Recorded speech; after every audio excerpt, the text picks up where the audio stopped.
Hello, amazing viewer, and welcome to another exciting adventure here in Thailand. So you remember that dessert with sticky rice and banana called khao that the villagers were creating? Well, today is the day they get to hand it out to the community. And if you have no idea what I'm referring to, I'll leave a link to the video in the description below that shows the process of making khao.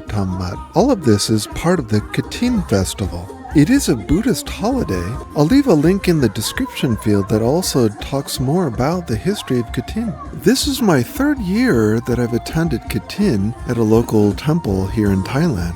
One of the cool things about the festival is that people are able to make food, drinks, and donate this to the people of the village. They also encourage people to donate money, which go into these money trees that are eventually handed over to the temple as a donation. So this is all like a giant tambun, which is a making merit. I must admit, it does feel very good to donate to the community. Behind the counter are my wife and son who are handing out drinks to everybody. Earlier in the week, we had purchased 6 boxes of drinks in various flavors, along with bags of instant noodles. And just take a look at this line. It's actually funny because when anybody opens up their stall to hand stuff out, that line basically moves over to the next stall. So it's always like 20, 30 people deep. Uh-oh, looks like my wife's friend's husband snuck back into the line to get a second helping of drink. He got ejected. I love how respectful the children are when they receive their drinks. You could see they're doing the Y, which is like the praying kind of symbol. The first year attending Khatin at this temple, there were a lot of people.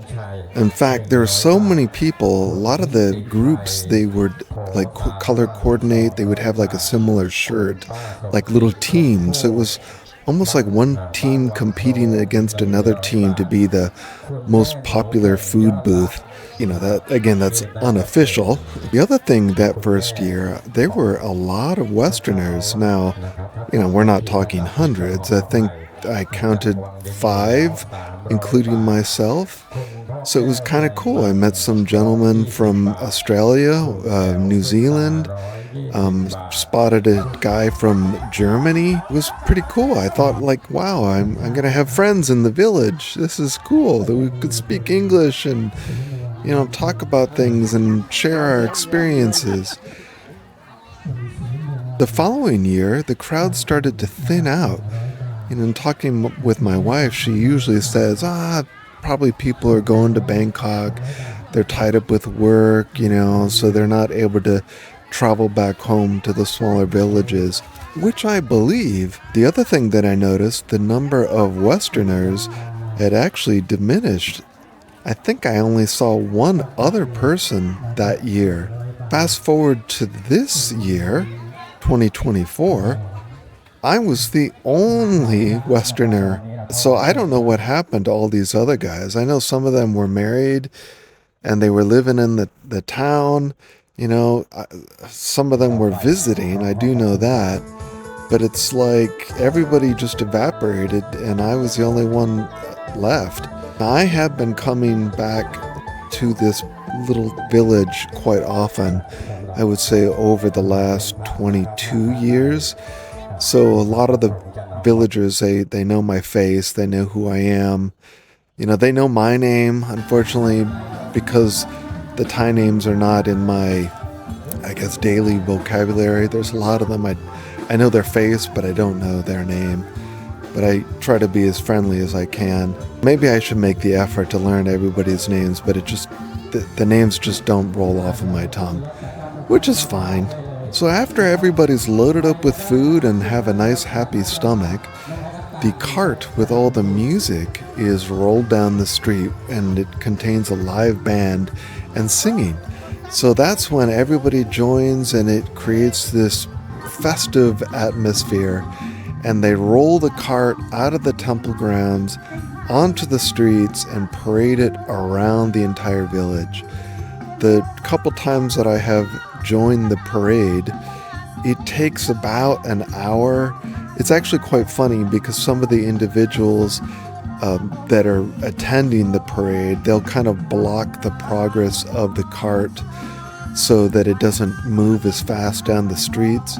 So what should take an hour or maybe even 45 minutes can drag on to like an hour and a half because they just don't want the fun to end. The good thing is that as the cart with the music and the people dancing and the singing goes through the village, it's actually spreading good luck and, happiness, all that good vibe type of stuff throughout the whole entire village, which is really, really cool. At the end, when they circle back towards the temple, the party continues until the nighttime, and sometimes they'll have bands and other things going on and different celebrations. In fact, one year, the first year, we'd actually helped pay for the band to entertain everybody. And then, once the band was done, it transitioned over to like a live DJ type situation. Another thing that I remember from the first 2 years of Khatin was these gentlemen walking around with different forms of fireworks. There were some of these like spinning things that would spin upward into the sky and then explode. And there was another guy that had like these cherry bombs that he was lighting and throwing to the side, and the suckers were very loud, very, very loud. And actually, I would say they were probably a little bit too close to the people walking on the street, dancing, doing all that fun stuff. So, and the one guy was actually kind of intoxicated too, so that didn't really help with his accuracy in throwing these cherry bombs. But it made for a very interesting experience. This year, I didn't see too much of the fireworks, so I don't know if those guys just didn't come this year or they were told not to do it because of safety concerns, but it is what it is. I don't expect this video to be hugely popular as far as viewership, but I just wanted to share kind of what goes on in some of these smaller villages and most likely across all of Thailand.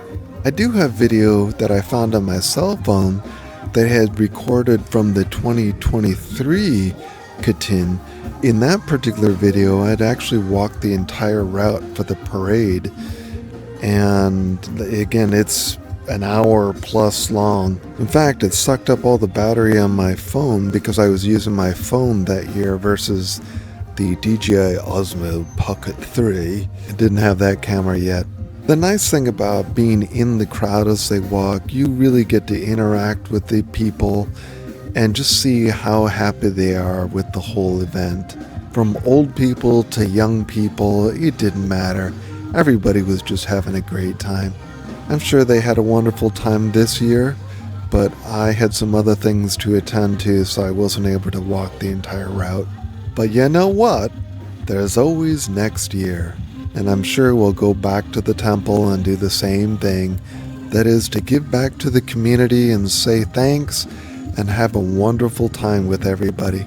And there goes the money tree that was in front of our booth. Look how lush it looks with all those leaves of money. Just beautiful. All of that should make for one healthy donation to the temple.